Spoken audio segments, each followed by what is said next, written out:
Hello students, welcome to my channel CBSE guide. आज हम class 7 का चैप्टर स्टार्ट करेंगे which is parallel and intersecting lines. और इसको आप वीडियो को पूरा देखना, बहुत ध्यान से देखना, क्योंकि इसके अंदर बच्चे सबसे ज्यादा कंफ्यूज होते हैं। तो इसको स्टार्ट करने से पहले अगर आप चैनल पे नए हो तो आप चैनल को सब्सक्राइब जरूर कर लेना, क्योंकि अगर आपने सब्सक्राइब नहीं किया तो आई एम डेफिनेटली श्योर कि आप बहुत कुछ मिस कर जाएंगे, क्योंकि मैं आपको एक एक चीज इन डिटेल कराने वाली हूँ। अगर आपको चैप्टर समझ में आ गया बहुत अच्छे से, आपके सामने कोई भी क्वेश्चन आ जाए, you will be able to do it easily. तो आई होप आपको मेरी ये बात समझ में आ गई है। तो चैनल को सब्सक्राइब कर लेना और अपने फ्रेंड्स के साथ भी जरूर शेयर कर देना और नोटिफिकेशन बेल को प्रेस कर लेना, ताकि जब भी मेरा वीडियो आए आप तक पहुंच जाए। और मैं आपको एक बहुत इम्पॉर्टेंट बात बताने वाली हूँ जो सब कोई आपको नहीं बताता, कि अगर आप सिर्फ अपनी एनसीईआरटी को टिप्स पे कर लोगे तो आपको कोई एक्स्ट्रा बुक प्रैक्टिस करने की जरूरत नहीं है। आप मेरी वीडियोस को बहुत ध्यान से देखना। अगर नहीं समझ में आता तो जस्ट गो बैक। जैसे आप कहीं क्लास के अंदर कोई क्वेश्चन नहीं समझ में आता तो आप अपनी टीचर से जाके पूछते हो कि मैम ये कैसे होगा, तो ऐसे ही आपके पास ये वीडियो हमेशा अवेलेबल रहेगा। आप उसको कभी भी कोई भी डाउट हो आप जाके उसको देख सकते हो, और आप कमेंट बॉक्स में अपने डाउट्स भी रेज कर सकते हो। तो let's start with the chapter parallel and intersecting lines. Just a second.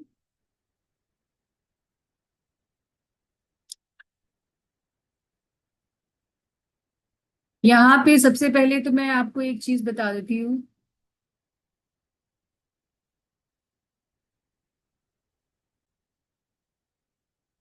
Let's start with the chapter. मेरे को ये फॉन्ट एडजस्ट करना था। Parallel and intersecting lines. सबसे पहले हम जानेंगे what are intersecting lines. Intersecting lines क्या होती हैं? इंटरसेक्टिंग लाइंस भी जब भी आप देखोगे इस तरह की क्रॉस, जो लाइंस एक पॉइंट पे जाके कट जाएंगी, they will cross each other at one point. ये एक पॉइंट है, इस पॉइंट पे जाके व्हेन दे विल कट या क्रॉस ईच अदर, तो these lines are called parallel lines. तो बच्चे एक चीज देखो, जब भी आप कोई फिगर बनाते हो, कोई ड्राइंग करते हो, तो आप उसको किसी पेपर पे बनाते हो। जैसे मैं ये स्क्रीन यूज कर रही हूँ, ये बोर्ड हो गया मेरे लिए। तो कोई भी ब्लैक बोर्ड हुआ,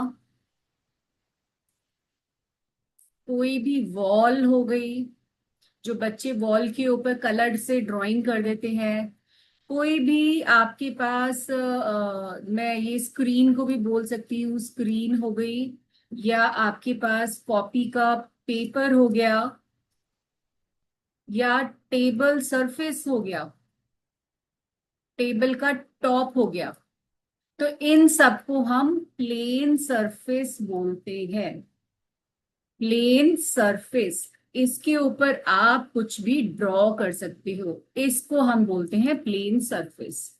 ठीक है, तो आई होप आपको ये समझ में आ गया। देखो यहाँ पे दिया हुआ है, in this chapter we will explore the relationship between the lines on a plane surface. अब प्लेन सरफेस पे आप कंफ्यूज होगे कि प्लेन सरफेस पे कैसे एक्सप्लोर करेंगे। तो हम इस पे बनाना सीखेंगे। प्लेन सरफेस मतलब हम कहीं भी लाइंस को बनाना सीखेंगे। तो what are intersecting lines, definition क्या होगी? When a pair of lines meet each other. Pair मतलब टू।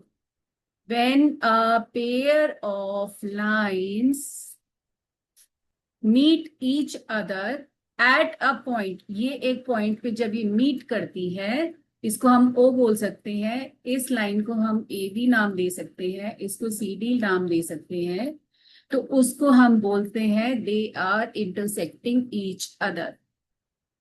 ठीक है, तो ये आपको समझ में आ गया। अब यहाँ पे हमारे पास कुछ एंगल्स बनते हैं। अब मैं आपको थोड़ी सी कुछ बेसिक डेफिनेशंस बता देती हूँ कि what is a line segment. Line segment होती है एक ऐसी लाइन जो हम स्केल से ड्रॉ करते हैं, लाइक 5 सेंटीमीटर की हमने एक लाइन ड्रॉ करी, इसमें यहाँ पे डॉट लगा दी, हम इसको एक्सटेंड नहीं कर सकते। इसको हमने नाम दिया ए बी, तो हम उसको लिखेंगे A B and these dots. इसको हम बोलते हैं लाइन सेगमेंट।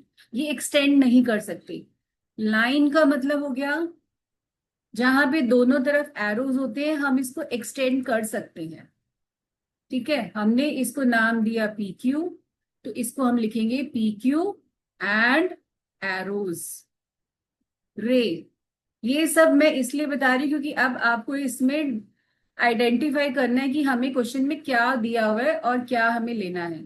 रे में एक एंड पॉइंट होता है स्टार्टिंग, जिसको हम इनिशियल पॉइंट बोलते हैं, और एक एंड पॉइंट इसका, इट इज एंडलेस। यहाँ पे एक्सटेंड कर सकते हैं और इधर एक्सटेंड नहीं हो सकता लेफ्ट साइड पे। तो ये हम इसको अगर ए बी नाम दें, तो ए बी पे देखो, ए पे डॉट है और बी पे एरो है, तो ये है रे का सिंबल। तो ये सिंबल्स आपको पता आने चाहिए। एंगल, एंगल कैसे बनता है? When we join any two rays, ये देखो एक रे है और इसी सेम पॉइंट से हमने एक और रे बना दी, तो ए ओ बी, तो इन दोनों रेस के बीच में यहाँ पे ये एंगल बन जाएगा। इस एंगल का नाम होता है ए ओ बी। जैसे हर बच्चे का नाम है, मम्मी पापा प्यार से देते हैं, तो इस एंगल का भी नाम है ए ओ बी या बी ओ ए।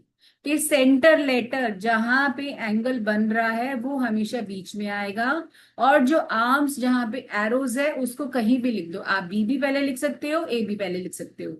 ठीक है, अब आते हैं हमारे पास इंटरसेक्टिंग लाइंस, जो हमने पढ़ा था, अभी मैंने आपको डेफिनेशन बताई थी।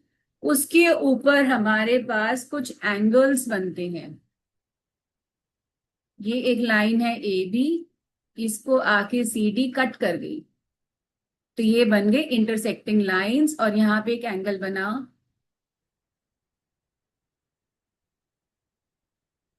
ये एक एंगल बना, एक, तीन और चार, 1 2 3 4, तो यहाँ पे 4 एंगल्स बने हैं। तो first angle will be equal to the third angle and angle 2 will be equal to the angle 4।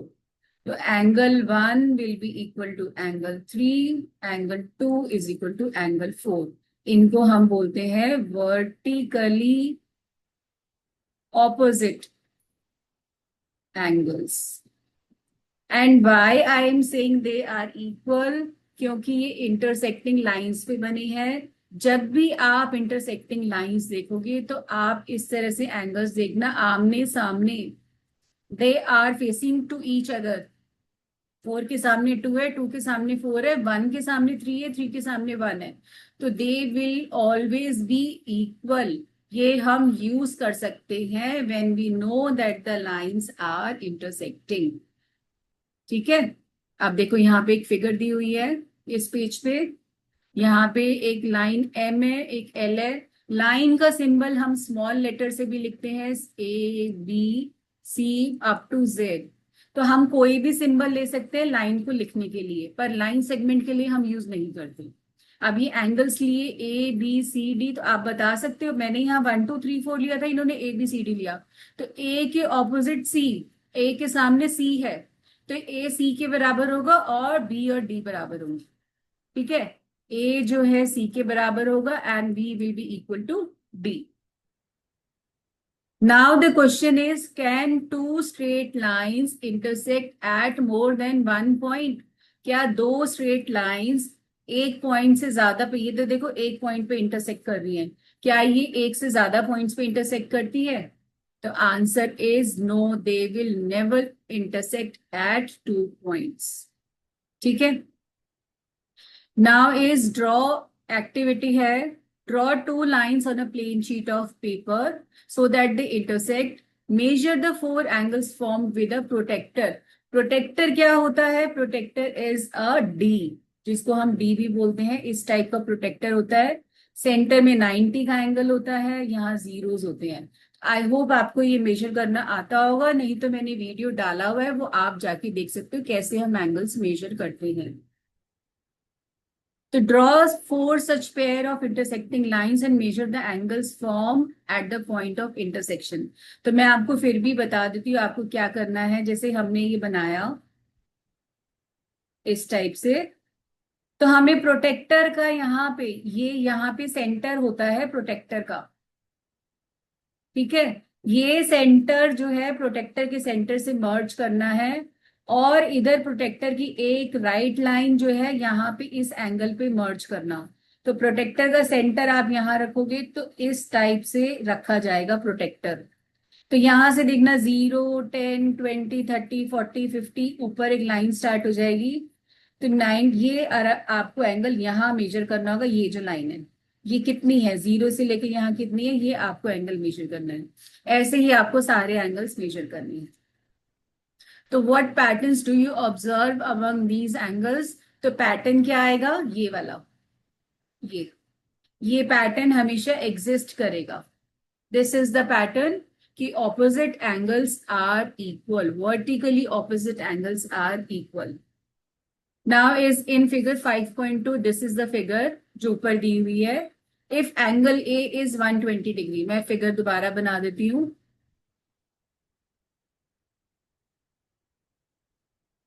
This is M, L, A, B, C, D.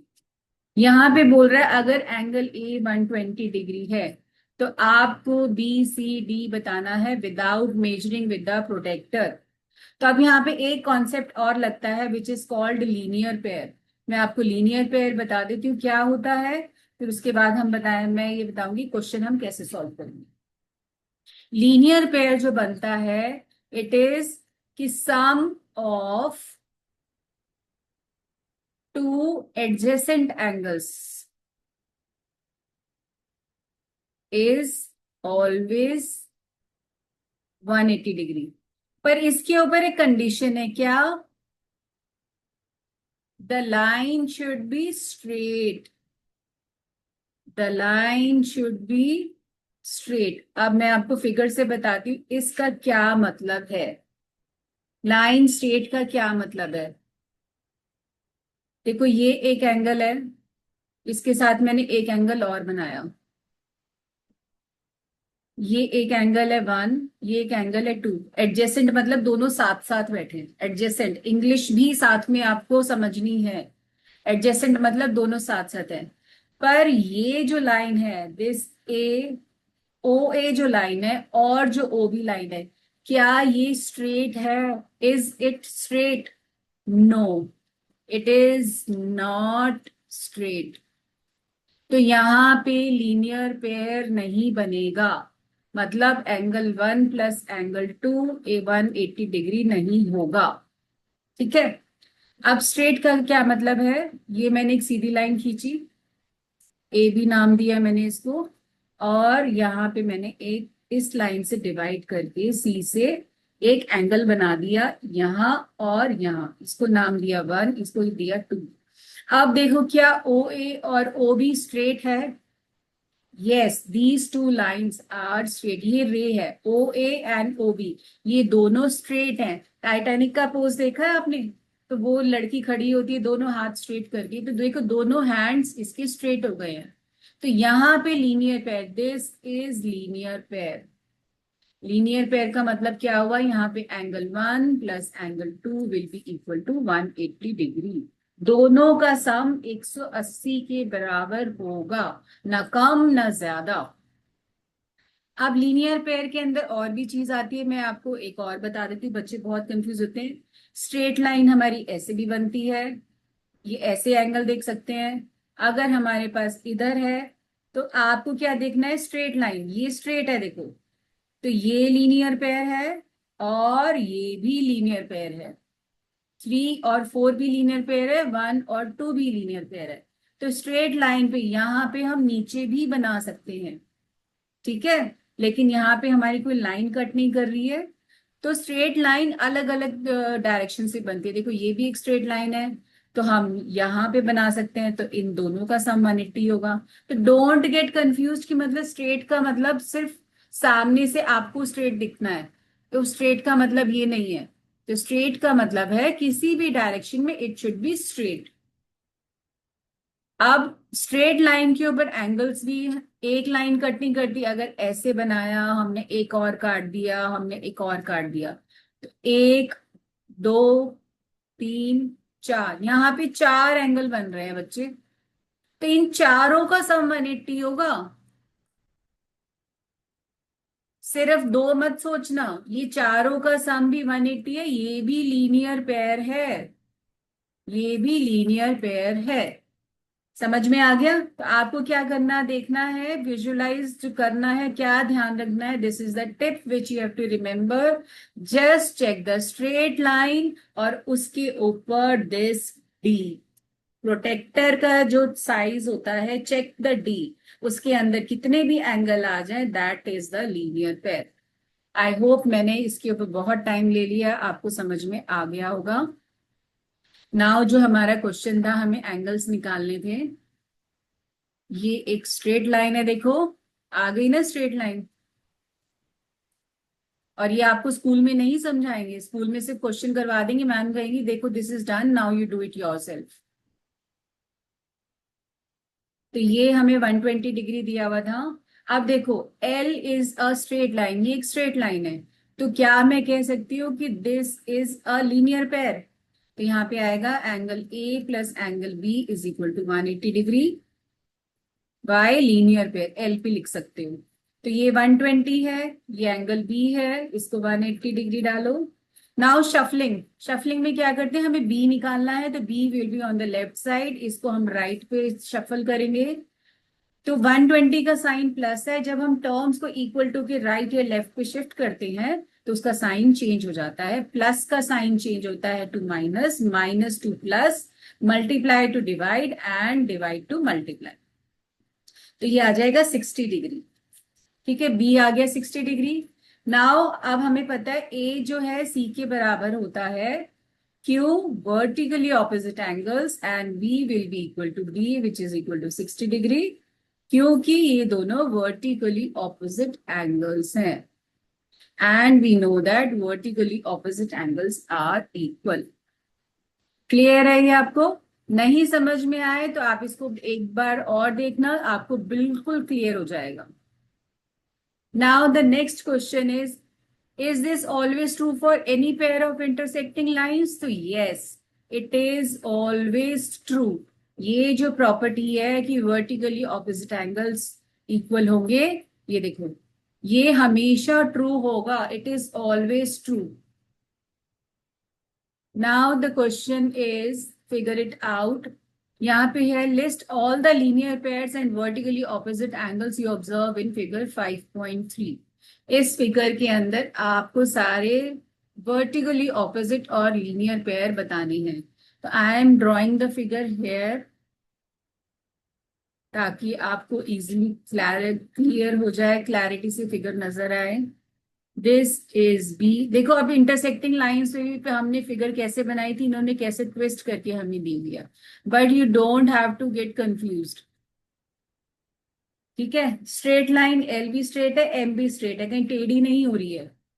तो वर्टिकली ऑपोजिट पहले लिख लेते हैं, तो ए जो है सी के बराबर है और बी जो है डी के बराबर है, ये हो गया वर्टिकली ऑपोजिट। अब आते हैं लीनियर पेयर पे। यहाँ पे देखो एल स्ट्रेट है, तो B plus C, B plus C is 180 degree, और इसके नीचे भी आ जाओ, नीचे भी बनेगा A plus D is equal to 180 degree. अब मैं इसी फिगर को दोबारा बना रही हूं ताकि आपको एक और लीनियर पेयर में दिखा सकूं।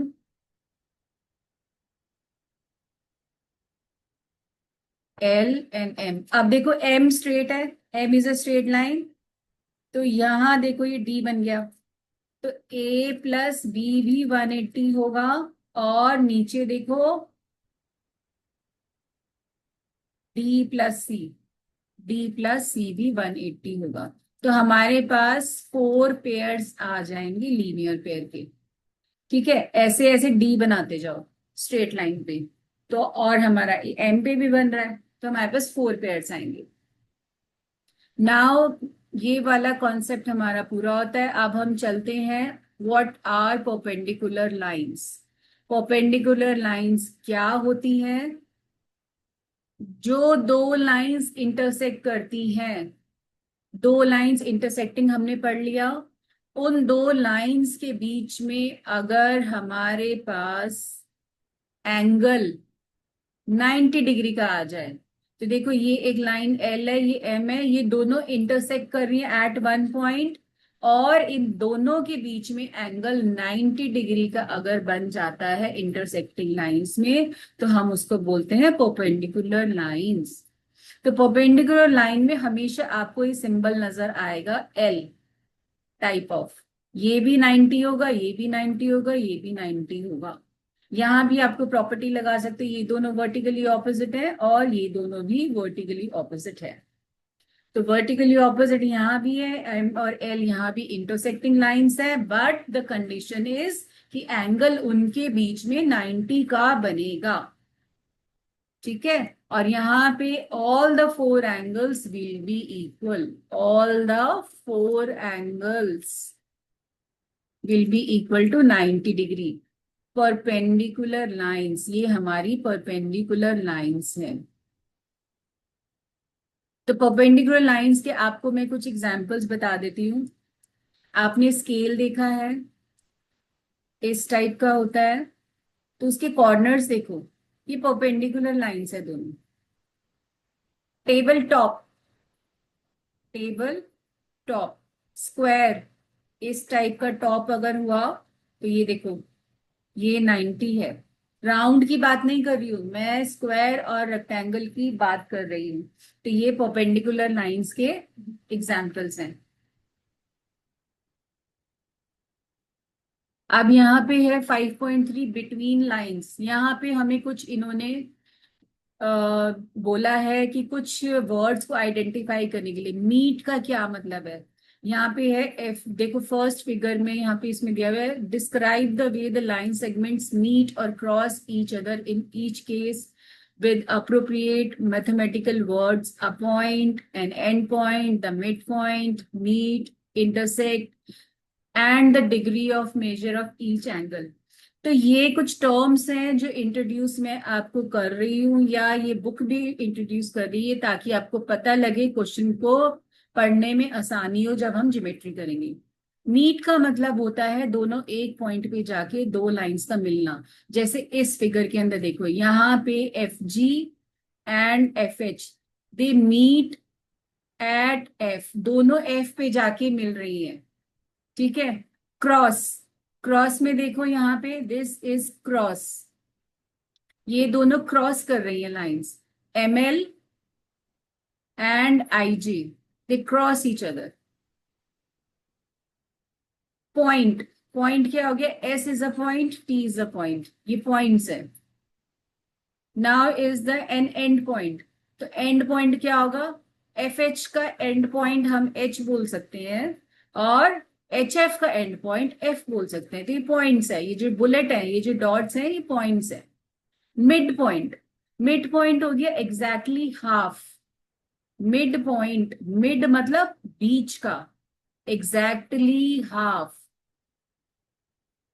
ठीक है, मिड पॉइंट का मतलब होता है एग्जैक्टली हाफ। अब यहाँ पे देखो, एमएल को देखो, आप अगर विजुअलाइज कर पा रहे हो, यहाँ पे कोई भी नहीं है, मैं आपको बना के दिखा दूं, ये एक लाइन है 6 सेंटीमीटर की, तो इसका मिड पॉइंट क्या होगा, यहाँ ये 3 हो जाएगा और ये भी 3 हो जाएगा, तो इसको हम बोलेंगे मिड पॉइंट। क्या, इसको सी नाम दे दो, सी जो हो जाएगा वो मिड पॉइंट हो जाएगा। अगर उसका लेफ्ट और राइट दोनों इक्वल पार्ट्स हैं, तो मिड पॉइंट कहलाएगा। मीट, मीट का मतलब हो गया, यहाँ पे मैंने आपको बता दिया, इंटरसेक्ट यहाँ पे आ जाएगा। इंटरसेक्ट में जैसे क्रॉस था, ऐसे ही इंटरसेक्ट वर्ड भी यूज कर सकते हो। C D and A B intersect each other, intersect each other at X, तो ये पॉइंट हो गया, इसका मतलब हो गया इंटरसेक्ट। डिग्री ऑफ मेजर, तो यहाँ पे हम देख सकते हैं the degree of measure of angle F, यहाँ पे तो ये जब हम एंगल बताते हैं तो degree measure of each angle भी लिख सकते हैं।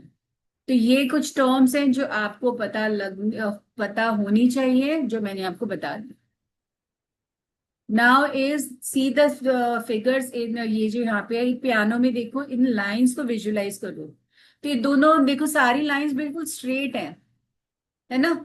ये यहाँ पे देखो बिल्कुल सारी स्ट्रेट लाइंस है ऐसी। चेयर के अंदर इसमें देखो, ये बेंच के अंदर इसका बैक देखो, सारे स्ट्रेट है। रेलवे ट्रैक के अंदर ये ब्राउन लाइंस देखो, ये सारे बिल्कुल स्ट्रेट हैं। तो क्या है ये? These are called parallel lines. Parallel lines क्या होती हैं? Those lines which never meet.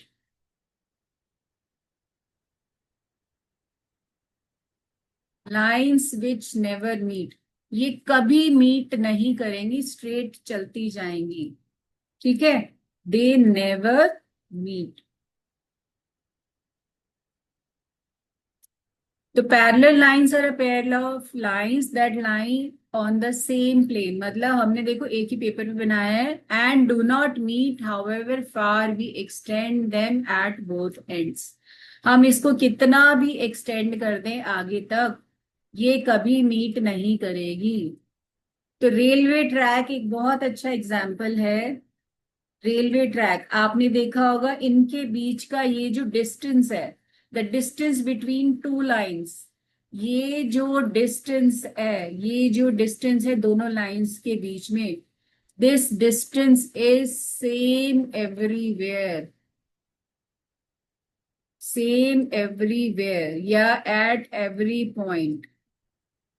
Her point पे डिस्टेंस बिल्कुल सेम रहेगा, कहीं भी घटेगा नहीं, कहीं पे बढ़ेगा नहीं।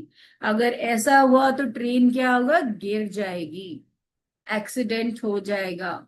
जो एक्सीडेंट होते हैं दैट इज डिफरेंट। बट अगर ये लाइंस मीट कर गई तो ट्रेन कभी पटरी पे दौड़ ही नहीं पाएगी। Now the next, name some parallel lines you can spot in your classroom. Classroom के अंदर पैरेलल लाइंस आप देख सकते हो। जो ब्लैक बोर्ड होता है उसके ये वाले जो एजेस है, opposite edges, opposite edges of blackboard, duster, door, हर एक का जो है ऑपोजिट देखना है हमें। ये भी ऑपोजिट है, ये और ये ऑपोजिट है। ठीक है, ये और ये ऑपोजिट है। तो ऑपोजिट टू ईच अदर देखना है, वो हमेशा पैरेलल होंगे। तो देखो पैरेलल के अंदर जब हम लाइंस ढूंढते हैं तो हम ऑपोजिट देखते हैं। और जब परपेंडिकुलर में, ये परपेंडिकुलर का सिंबल है, जब परपेंडिकुलर में ढूंढते हैं तो हम एडजेसेंट लाइंस देखते हैं। तो ये ध्यान रखना। This is the simple trick to visualise the lines. तो हम देखो आर्ट वर्क यहाँ पे दिया हुआ है, आर्ट वर्क के अंदर भी ये लाइंस जो है हमारी सारी पैरेलल है, देखो पैरेलल लाइंस है ये। Now the question is which pair of lines appear to be parallel in figure 5.6। यहाँ पे कौन सी लाइंस आपको पैरेलल नजर आ रही है? तो यहाँ पे हमें लिखना है, विजुलाइज करना है। तो देखो एक्सटेंशन करना पड़ेगा हमें। मैं यहाँ पे कलर दूसरा ले लेती हूँ ताकि आपको पता लग जाए मैं जब ड्रॉ करूंगी तो। ए को देखो, ए को जब मैं यहाँ एक्सटेंड करती हूँ,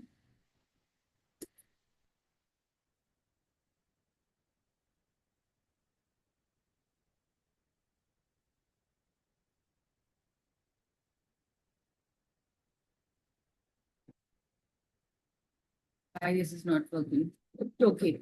तो मैं यहाँ पे ए को एक्सटेंड कर देती हूँ।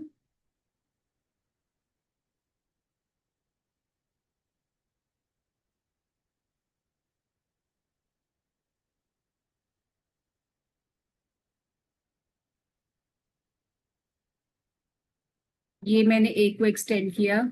तो ए को एक्सटेंड करती हूँ और यहाँ पे मैं आई को ऊपर ले जाती हूँ।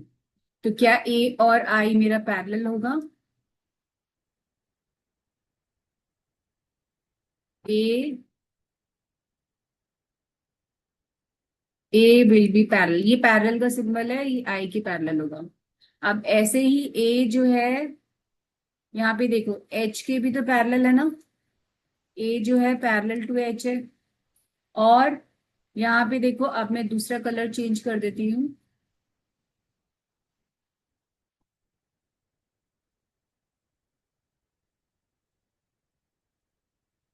ये बी, देखो बी को अगर मैं एक्सटेंड करती हूँ, दिस इज बी, एंड और मैं इस ई को एक्सटेंड करती हूँ, तो ये देखो ये दोनों पैरेलल हो गया।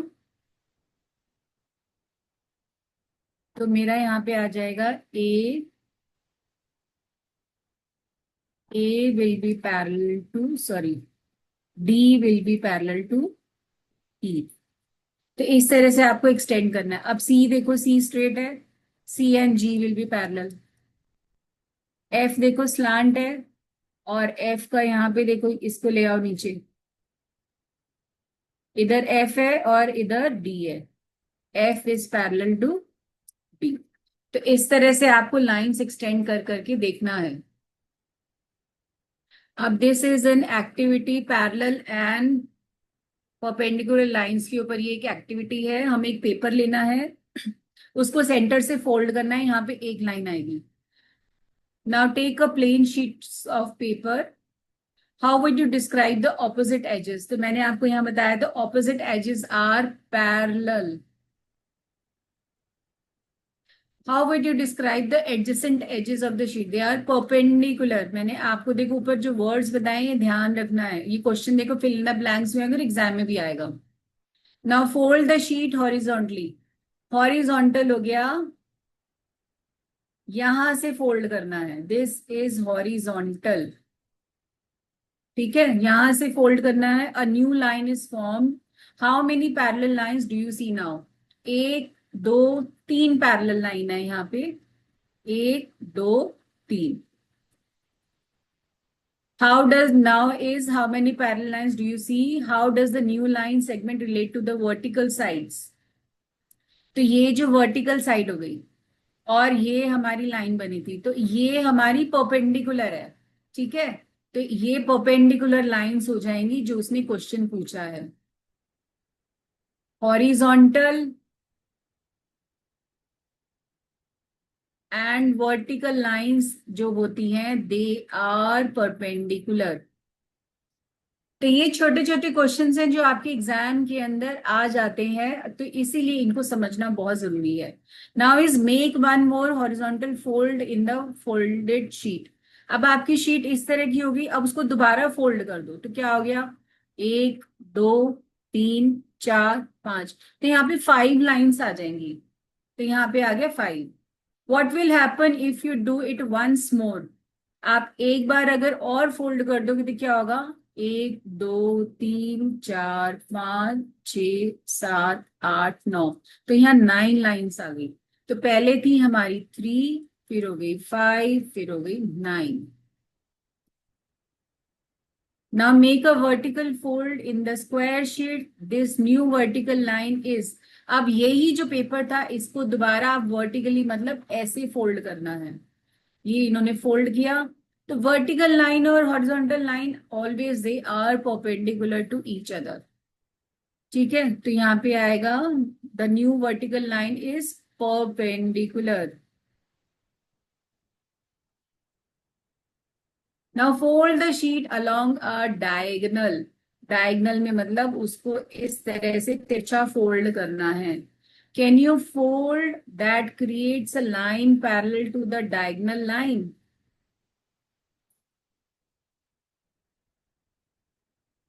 तो यहाँ पे वो fold the sheet along a diagonal. Can you find a fold that creates a line parallel to the line diagonal line।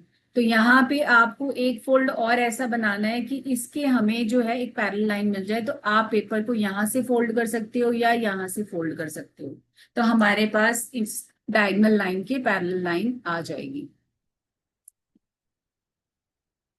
Now is take up another activity है, स्क्वायर शीट ऑफ पेपर ये लिया, इसको vertically fold करना है in the middle. Vertically मतलब ये paper है, तो यहां से फोल्ड करना है। Fold the edges towards the centre line and unfold them.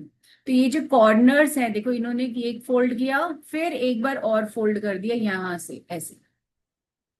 तो हमारे पास 1 2 3 4 5 लाइंस आ गई है, और ये उन्होंने कॉर्नर्स फोल्ड करने हैं छोटे छोटे, और उनको खोल देना है। तो यहाँ पे देखो, are the lines A B C parallel to P Q R, तो इसको एक्सटेंशन कर लो आप, ताकि क्लियर हो जाए आपको। तो ये देखो, ये स्ट्रेट लाइन है। तो ए देखो, ये बी है, बी ये वाला है, और क्यू, तो B is parallel to Q. A ये है, ये पी है, तो A will be parallel to P. और ये डायगोनल देखो इधर कौन सा है, it is C will be parallel to R. ठीक है, ये तिरछी लाइन तिरछे के पैरेलल होंगी। Now the next is the notation, कि हम पैरेलल लाइंस और परपेंडिकुलर लाइंस कैसे आइडेंटिफाई करते हैं। पैरेलल लाइंस का नोटेशन होता है, जब हमें दो लाइंस के ऊपर पैरेलल शो करना है तो हम एरोज शो करते हैं। अगर इसी पे हम एक और बना दे तो हम डबल एरोज बना देंगे। तो ये है नोटेशन फॉर पैरेलल लाइंस। ठीक है। परपेंडिकुलर के लिए क्या होगा हमारा, परपेंडिकुलर लाइंस का नोटेशन है, दो लाइंस के बीच में हमेशा आपको ये सिंबल नजर आएगा। दिस सिंबल ये 90 डिग्री को डिनोट करता है, और ये परपेंडिकुलर लाइंस का सिंबल है।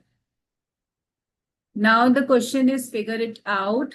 Draw some lines perpendicular to the given lines on the dot paper. तो यहाँ पे हम कलर चेंज करके बना लेते हैं। तो ये देखो, ये एक परपेंडिकुलर लाइन बन गई, और इसका ऐसे बनेगा, इसका ऐसे बनेगा, और इसका ऐसे बनेगा। ठीक है, ये मैंने सबके परपेंडिकुलर लाइंस बना दिए हैं। Now the question, next question is, यहाँ पे मैं कलर चेंज कर लेती हूँ, let me change the colour. यहाँ पे हमें बताना है कि कौन सी पैरेलल लाइंस है, जो पैरेलल लाइंस पे हमें उस पे सिंबल बनाना है। देखो, ये और ये पैरेलल है। ठीक है, तो हमें सिंगल एरो बनाना है। अब ये देखो, स्लांट लाइन है और ये भी स्लांट लाइन है, एक्सटेंड करूंगी मैं ऐसे, तो देखो ये आ गया ना। तो इन पे मैं डबल एरो बना देती हूँ, क्योंकि एक ही फिगर में है। अब परपेंडिकुलर के लिए मैं ये सिंबल बना दूंगी। तो ऐसे बनाना है मुझे, ये दोनों पैरेलल हैं, ये दोनों पैरेलल है। यहाँ 90 का कोई सिंबल नहीं है, एंगल 90 डिग्री नहीं है। यहाँ देखो, एंगल 90 डिग्री है, लाइन पैरेलल नहीं है। अब इधर देखो, ये तुम्हारा पैरेलल है। अब ऐसे ये और ये डबल एरोज आ गए, और ये भी तो पैरेलल है, ट्रिपल, तो ऑपोजिट। अब 90 का सिंबल देखो, यहाँ 90 बन रहा है हमारे पास, सिर्फ एक एंगल। तो ये हमारा पैरेलल है, ये पैरेलल है, ये 90 है, ये 90 है, और ये 90 है। तो इस तरह से आपको फिगर में बना के देखना है। तो मैं यहाँ पे थोड़ा सा वेट कर रही हूँ, ताकि आप देख लो इसको, और स्क्रीनशॉट लेना है तो आपको स्क्रीनशॉट ले लो, नहीं तो आप बैक करके भी देख सकते हो। Now in the dot paper, draw different set of parallel lines. The line segments can be of different length but should have dots as endpoints. तो ये आप खुद बना सकते हो डॉट पेपर पे। Now is question number 4. Use your sense of how parallel lines look and try to draw lines parallel to the line segment on this dot paper. तो यहाँ हमें कुछ lines दी हुई है, और हमें इसके ऊपर ही इनके एक एक, हमें यहाँ पे पैरेलल लाइन बनाए। तो ए के पैरेलल देखो ये बन गया, बी के पैरेलल ये बना, सी के पैरेलल ये बना। तो ये देखते जाओ, मैं जो बना रही हूँ डी के पैरेलल, ई के पैरेलल, एफ।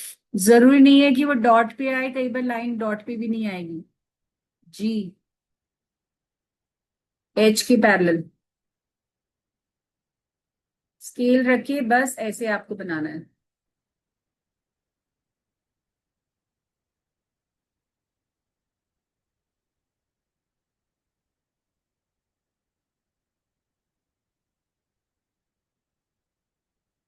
तो ये लाइंस मैंने पैरेलल बना दी है, तो आप डिफरेंट डायरेक्शन में भी ट्राई कर सकते हो। Now is how do you find it challenging to draw some of them. जो डॉट पे थी वो हम इजीली बना पाए, और जो डॉट पे नहीं थी उसको बनाने में हमें थोड़ी प्रॉब्लम होती है। Which once, like this the H1, H में प्रॉब्लम हुई है हमें थोड़ी बनाने में, और F में प्रॉब्लम हुई है, एंड द ई के जो हमने पैरेलल बनाई है। तो ये कुछ हमारे पास थे जो इनमें प्रॉब्लम हुई। How did you do it, तो हमने स्केल रखा और हमने प्लॉट कर दिया। Now the question number 5 is in figure 5.13 which line is parallel to line A। तो लाइन ए आप यहाँ पे देखो, इसका डिस्टेंस मेजर करो, इस डिस्टेंस को मेजर करो, इस डिस्टेंस को मेजर करो, और इस डिस्टेंस को मेजर करो। तो आप देखोगे ये और ये डिस्टेंस बराबर है, तो ए जो है पैरेलल टू सी होगा, ए जो है बी के पैरेलल नहीं होगा। तो A will be parallel to C. How did you decide this, क्या किया हमने कि we join the two end points and we saw that the distance between A and C is same. तो मैंने आपको बताया था पैरेलल लाइन के अंदर यहाँ जो डिस्टेंस है वो यहाँ, वो यहाँ, यहाँ, कहीं भी आप इनके पॉइंट्स को ज्वाइन करो, it will be same everywhere. तो दिस इज जो मैंने आपको बताया वही हमने यूज किया। Now the next concept will be transversals which we will do in the next video. तो आई होप आपको यहाँ तक सारा कॉन्सेप्ट बहुत अच्छे से समझ में आ गया है। बहुत सारी बेसिक चीजें जो स्कूल्स के अंदर नहीं बताती हैं टीचर्स, मैंने आपको सब कुछ वो बताया है in detail with tips and tricks. तो बच्चे प्लीज इसको अच्छे से प्रैक्टिस करना and share the video, like the video. इससे मुझे बहुत मोटिवेशन मिलता है। And please watch the videos without skipping. तो नाउ चलते हैं नेक्स्ट वीडियो के लिए, वेट कीजिए, जल्दी ही अपलोड करूंगी और ये चैप्टर हम खत्म करेंगे। तो thanks for watching and keep sharing. Bye bye.